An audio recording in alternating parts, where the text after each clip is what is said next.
সালাকে স্পষ্ট ফাউল করা হয়েছে। এবার মুসলিম দেশের পক্ষ নিয়ে মুখ খুলে কি বলল ক্রিস্টিয়ানো রোনালদো? হ্যাঁ দর্শক, ঠিক এই প্রশ্নটি এখন পুরো ফুটবল বিশ্বের আনাচে কানাচে প্রতিধ্বনিত হচ্ছে। বিশ্বকাপে আর্জেন্টিনা বনাম মিশরের মধ্যকার শেষ 16 লড়াইটি কি আসলেই কোনো পরিচ্ছন্ন এবং নিরপেক্ষ খেলা ছিল, নাকি বিশ্ব ফুটবলের নিয়ন্ত্রক সংস্থার সাজানো কোনো পুনর্নির্ধারিত ছক? আটলান্টা স্টেডিয়ামের সবুজ ঘাসে গতকাল রাতে যা ঘটল তা হয়তো ফুটবলের ইতিহাসে এক কলঙ্কজনক এবং কালো অধ্যায় হয়েই লেখা থাকবে।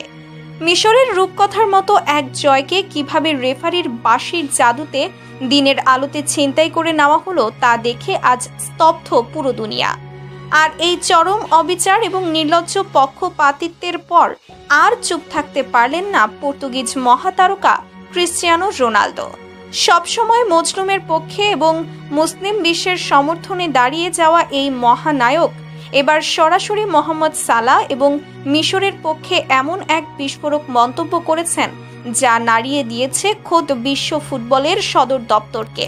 রোনালদো ঠিক কি বলেছেন তা জানার আগে চলুন দেখে নেই মাঠের ভেতরের সেই ভয়ঙ্কর প্রহসনের আসল চিত্রটি। ম্যাচের অতিরিক্ত সময়ে যখন আর্জেন্টিনা তাদের জয়সূচক তৃতীয় গোলটি করে, ঠিক তার কয়েক মুহূর্ত আগেই মাঝ মাঠে অত্যন্ত স্পষ্টভাবে ফাউলের শিকার হয়েছিলেন মিশরের প্রাণভ্রমরা মোহাম্মদ সালাহ। সালাহকে পেছনে থেকে অবৈধভাবে তীব্র আঘাত করে মাটিতে ফেলে দেওয়া হয়েছিল, যা ফুটবলের সাধারণ নিয়ম অনুযায়ী নিশ্চিত ফাউল। সালাহ নিজে রেফারির কাছে আবেদন করেছিলেন, এমনকি মাঠে থাকা ভিডিও প্রযুক্তির সাহায্য নেওয়ার জন্যও বারবার অনুরোধ করেছিলেন, কিন্তু রেফারি যেন সেই মুহূর্তে সম্পূর্ণ অন্ধ এবং বধির হয়ে গিয়েছিলেন। তিনি সালাহর কোনো কথাই শোনেননি, উল্টো খেলা চালিয়ে যাওয়ার নির্দেশ দেন এবং সেই আক্রমণ থেকেই গোল পেয়ে যায় আর্জেন্টিনা।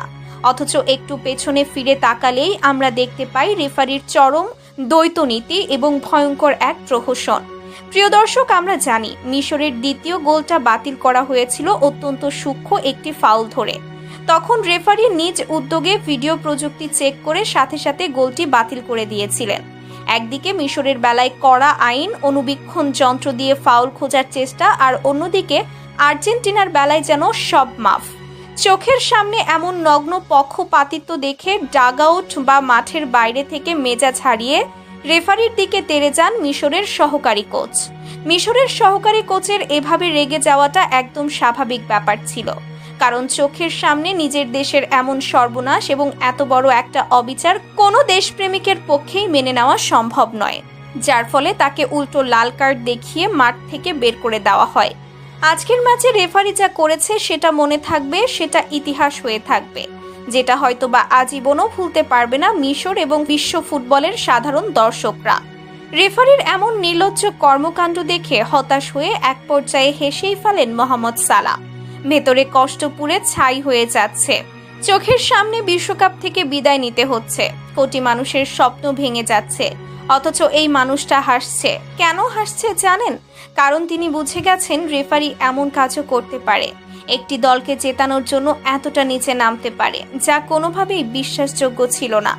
সালাহর এই হাসি ছিল মূলত এই দুর্নীতিগ্রস্ত ব্যবস্থার প্রতি এক নীরব চপেটাঘাত।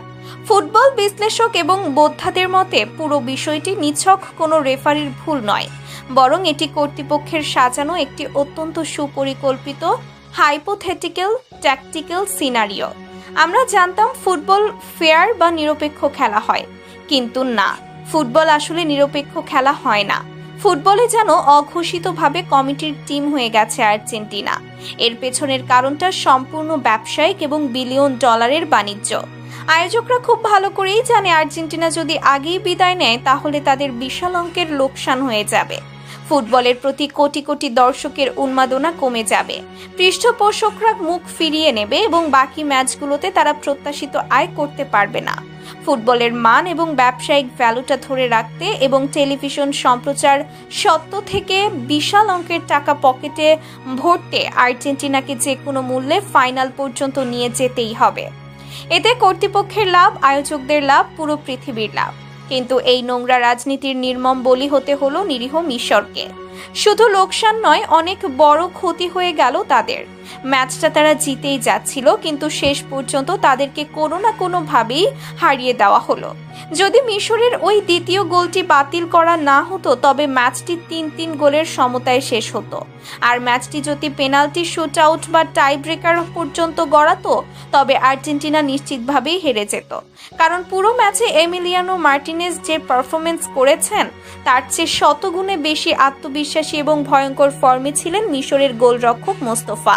পেনাল্টি শুট আউটে গেলে মিশর যে নিশ্চিত জয় পেত তা আর বলার অপেক্ষা রাখে না। বছরের পর বছর ধরে একটি দল নিজেদের রক্ত পানি করে এমন একটি বিশ্বমঞ্চে পৌঁছায়, আর একজন রেফারির একটি বাঁশি তাদের সেই সমস্ত স্বপ্নকে ধুলোয় মিশিয়ে দেয়। মিশরের কোটি কোটি মানুষ আজ চোখের জল ফেলছে। সালার মতো একজন বিশ্বমানের খেলোয়াড়ের হয়তো এটাই ছিল শেষ বিশ্বকাপ, কিন্তু তাকে মাঠ থেকে বিদায় নিতে হলো মাথা নিচু করে নয়, বরং এক অদৃশ্য শক্তির কাছে পরাজিত হয়ে। আর ঠিক এই জায়গাতেই আর চুপ থাকতে পারেননি ক্রিস্টিয়ানো রোনালদো। ক্যারিয়ারের শুরু থেকেই যিনি ফিলিস্তিন সহ বিভিন্ন ইস্যুতে মুসলিম বিশ্বের পাশে দাঁড়িয়েছেন, নিজের মহামূল্যবান পুরস্কার নিলামে তুলে সেই টাকা মজলুমদের জন্য দান করেছেন, তিনি আজ সালাদের এমন কান্না দেখে সরাসরি মুখ খুলেছেন। আন্তর্জাতিক ক্রীড়া মহলে জোর গুঞ্জন, সামাজিক যোগাযোগ মাধ্যম ও ঘনিষ্ঠ মহলে রোনালদো তীব্র ক্ষোভ প্রকাশ করে বলেছেন, ফুটবল মাঠে এমন অবিচার কোনোভাবেই মেনে নেওয়া যায় না। সালাহকে করা ফাউলটি ছিল দিনের আলোর মতো স্পষ্ট। একটি দলকে সুবিধা দিতে গিয়ে আরেকটা দলের বছরের পর বছর করা পরিশ্রমকে এভাবে ধুলোয় মিশিয়ে দেওয়াটা ফুটবলের জন্য চরম লজ্জাজনক। মিশর আজ হারেনি, তারা রেফারির নোংরা রাজনীতির শিকার হয়েছে। রোনালদোর এই কথাগুলো যেন আজ কোটি কোটি ফুটবল ভক্তের মনের কথারই প্রতিধ্বনিত হয়ে উঠেছে। রোনালদো তার বক্তব্যে আরও ইঙ্গিত দিয়েছেন যে ফুটবলের সৌন্দর্য আজ টাকার কাছে বিক্রি হয়ে গেছে। যারা দিনের পর দিন মাথার ঘাম পায়ে ফেলে ফুটবলের সৌন্দর্যকে বাঁচিয়ে রেখেছে, তাদের পরিশ্রমের কোনো মূল্য আজ এই বাণিজ্যিক ফুটবল দুনিয়ায় নেই। একজন সত্যিকারের ফুটবল প্রেমী হিসেবে রোনালদোর এই প্রতিবাদী কণ্ঠস্বর প্রমাণ করে যে তিনি শুধু মাঠের ভেতরই একজন কিংবদন্তি নন, মাঠের বাইরেও তিনি একজন অকুতোভয় সত্যের সৈনিক। দর্শক, একটি বিশ্বকাপের মঞ্চে এমন নগ্ন পক্ষপাতিত্ব ফুটবলকে কোথায় নিয়ে যাচ্ছে? আপনার কি মনে হয় না আজকের ম্যাচে মিশর নয় বরং হেরেছে স্বয়ং ফুটবল? আর আজকের ম্যাচে এমিলিয়ানো মার্টিনেজ বা মেসি নয়, আসল খেলার সেরা খেলোয়াড় বা ম্যাচ সেরা হওয়া উচিত ছিল ওই রেফারির। এই পুরো ঘটনাটি এবং রেফারির পারফরমেন্স নিয়ে আপনাদের অত্যন্ত সুচিন্তিত মতামত অবশ্যই মন্তব্য করে জানাবেন। ভিডিওটি পছন্দ হলে একটি লাইক দিন এবং এমন সাহসী ও চাঞ্চল্যকর খবর সবার আগে পেতে চ্যানেলটিতে এক্ষুনি সাবস্ক্রাইব করে পাশে থাকা বেল আইকনটি বাজিয়ে রাখুন।